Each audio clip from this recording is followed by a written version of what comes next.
important to the race. My name is Rupande Mehta. I am with Morris County Freeholder. I am from Denville. Been in the county for about 5 years now. I have a daughter, 6 years old, and my husband. And we come from Bergen. I'm originally from India. I moved to the United States in 2002. Came here for a master's in business. Did that in Pennsylvania. Fell in love with this country. Decided to stay. Was lucky enough to find jobs where I could, convert my status from a student visa to H-1B, and then eventually got a green card and finally became a citizen last year.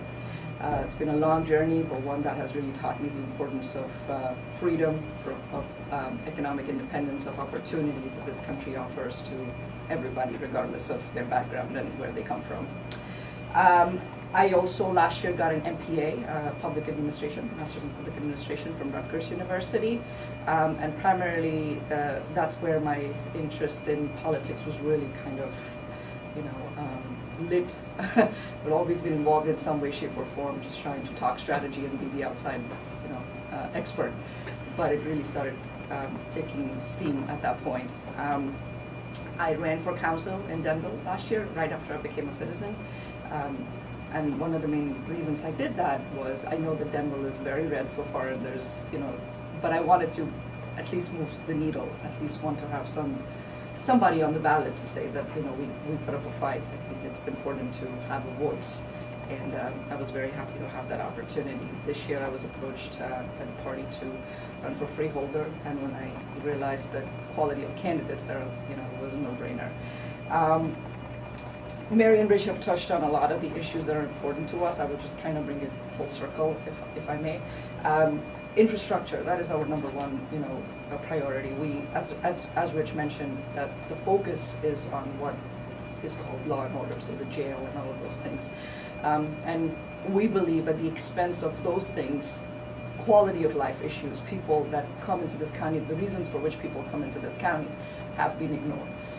Number one being infrastructure, vote tech being another one. And when I go door to door, people are concerned about what happens to the next generation. So it's not just even so much about fix my road right now, but what happens when my child grows up? Are they going to be able to afford living in Morris County? The taxes have, as Rich has very accurately pointed out, consistently gone up. So will they be able to afford a quality of life? Our seniors can't afford a quality of life here. A lot of seniors are moving out because of the high tax rate. I go door to door, and most of the seniors are like, either they're in the process of moving out, or they're like, we're considering moving out because we just can't afford living here. We need that knowledge base, the senior knowledge base here. We need to have them here.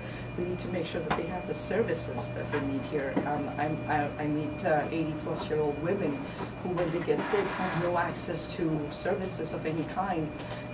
One lady told me she was in her home for 10 days on her bed, and she had no groceries in her house. So those are the kind of things that we need to provide for. And in addition to all of these things, what are we doing to maintain a vision for Morris County? How do we take this to the next step? Mary talks, talk about 40 years. It is 40 years, and what have we done in 40 years? We really have focused on the here and the now.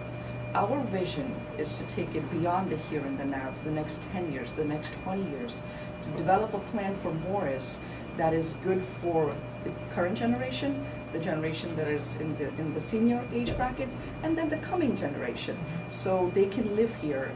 How do we bring more companies in? How do we bring more jobs in? Research shows us that people like to, if they work in one area, they like to live there. It's easier, the commutes, and so forth.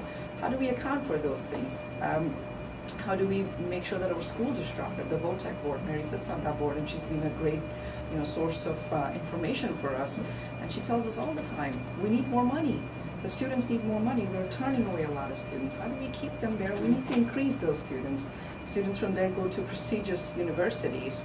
And that's the knowledge that we have to go after. That's the quality that we have to pursue if we want to keep Morris where we are and improve the life in Morris. We're the 9th richest county in the country, based on some research that I have seen, but we're not acting like it.